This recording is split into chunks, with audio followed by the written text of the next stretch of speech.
பார்ப்பனதும் தேடி பார்க்கிறாள் பகவானை காணவில்லை. பதறி போய் இருக்கிறார் பார்வதியானவள். நாடு எங்கும் தேடி பார்க்கிறார் நாதன் சிவனாரை காணாமல் நடுங்குகிறாள் வந்த பார்வதா தேவியானவள். அதாவது பெண்ணா பிறந்தவளுக்கு பூந்த வீட்டுல ஒரு கஷ்டம்னு சொன்னா யார நினைக்கணும்? பிறந்த வீட்டு நினைக்கணும்ப்பா. பிறந்த வீட்டு நினைச்சா பிறந்த வீடா வரும். பிறந்த வீட்டுல கூட பிறந்த அண்ணன் நினைக்கணும். ஆமா ஆமா தப்பே கிடையாது.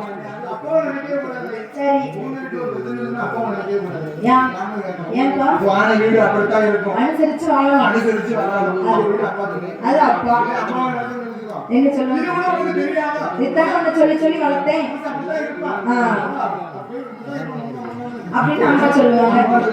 சரி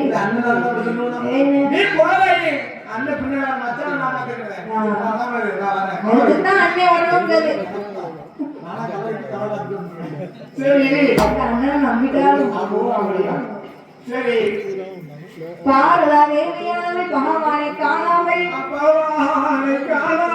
தன் அண்ணனாகப்பட்ட கோபால கண்ணனை எப்படி எப்படி அழுது புலம்பி நினைக்கிறாள். எப்படி எப்படி அம்மா அண்ணனை